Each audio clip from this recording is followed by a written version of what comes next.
Thank you so much. We have a few minutes now if anybody has questions for any of our three speakers. Do we have a microphone for online viewers? Mike Nelson with Cloudflare, and also teach at Georgetown. This is mostly for Andy. We talked a little bit yesterday about the Microsoft case and how no matter which way the decision goes, it could be very problematic for the internet. If Microsoft wins, then we're going to see a huge shift towards data localization, and a lot of companies and governments saying, okay, if you move your data to my country, you're under my laws. U.S. government has no authority. On the other hand, if it goes the other way, we have serious problems with overreach and extraterritoriality, and the very real possibility that countries beyond the U.S. are going to start applying the same principle. And a French company might decide that a U.S. citizen who's using a French service here in the U.S.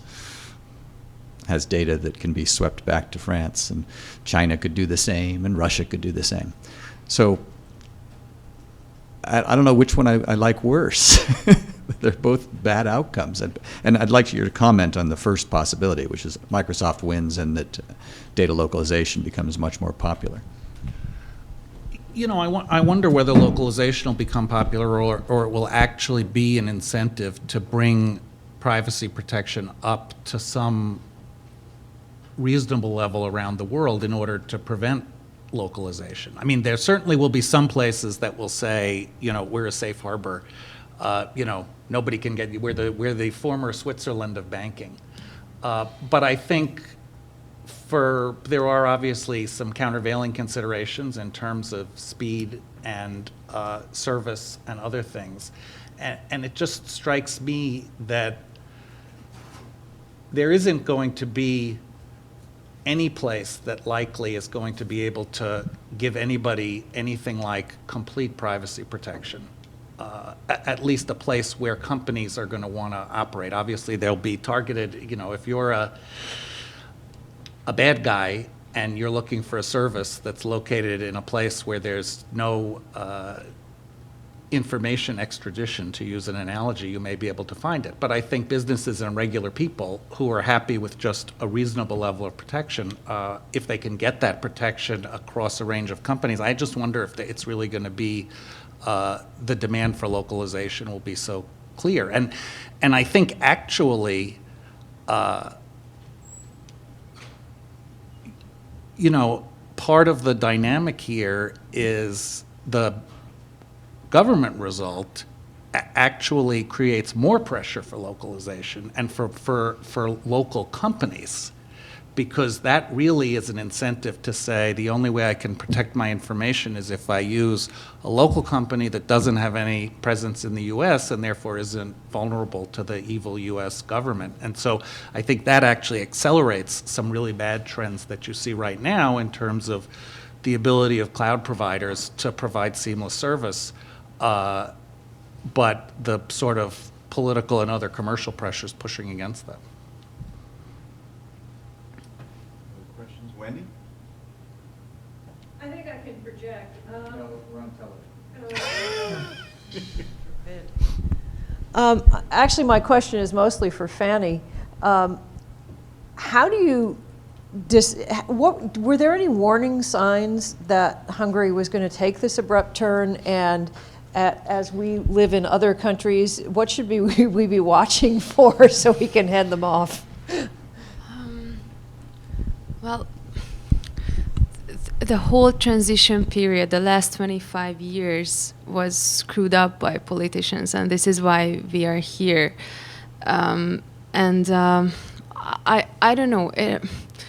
know. And even now, it always surprises us when something worse happens than it was before. And it's like every other day, people go on Facebook that this is the time when I'm leaving the country. And it happens like every week. So, no, I can't. For me, it reminds me of the Weimar Republic. I know it's a maybe it's a too broad analogy and we shouldn't make that, but it is very scary how they can rewrite the Constitution, including the institutions and the restrictions on fundamental rights, in a year. I don't know. I think the best thing that anyone could do to help these people who work under these regimes is only funding, because this is how we can operate. And I know many organizations who work in more restrictive environments, and their solution is to leave the country and operate from another country, but you can't do field work from another country. So funding is the only solution in my point of view.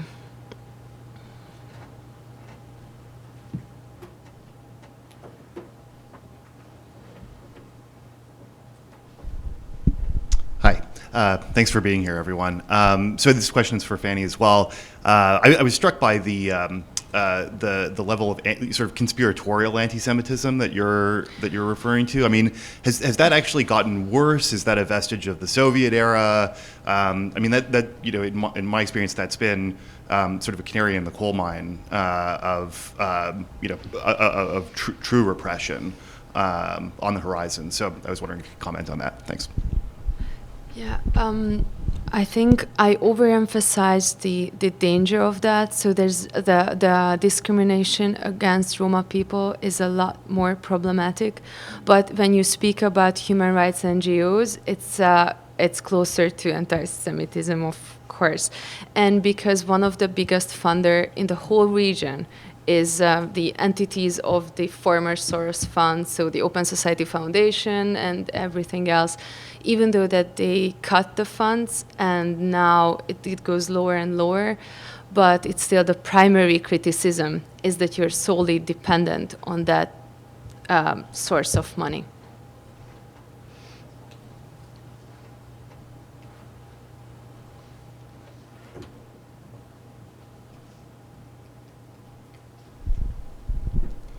I just want to begin by thanking the other two speakers, including Fanny, for scaring the crap out of me. I had no idea that this was going on, and I'm glad to be aware of it now.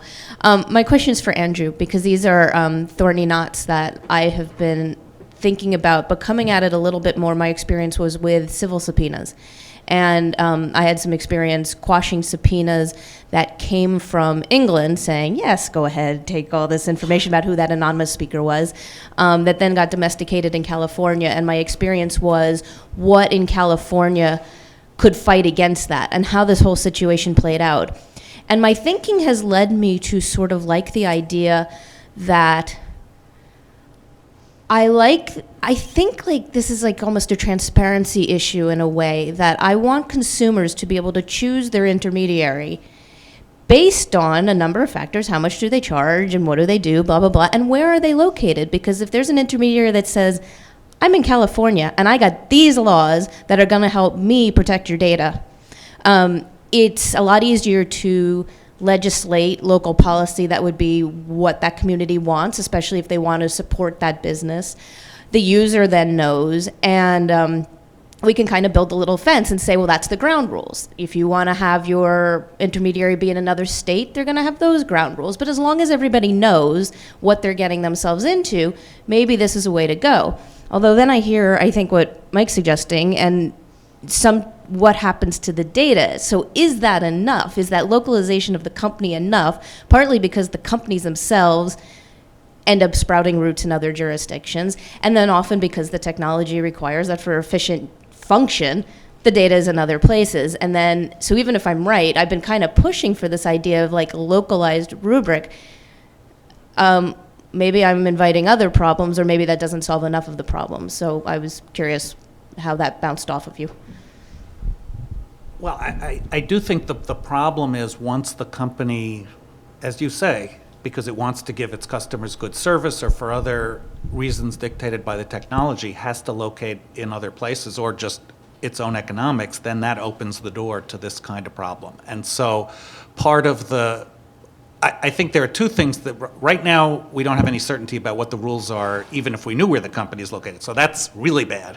And then the question is, what rules, if we got some certainty, would allow consumers to know both because of what the representations that the company could make, but also that the company could know that those things were ironclad. And I do think for most situations, if, to take the California example and maybe generalize it a little bit, if you're comfortable with your protection in California and you're understand from your provider that your information is in California, then that should certainly give you some comfort that the California rules are going to govern whether you could get it, even if your company sprouts in other places.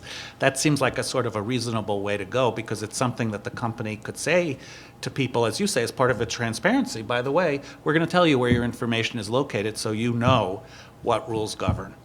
And that seems to me to be it doesn't deal entirely with Mike's problem, which I think is more of a problem of getting a baseline of protection in broader places. So localization isn't something consumers care about, but that's obviously a bigger struggle.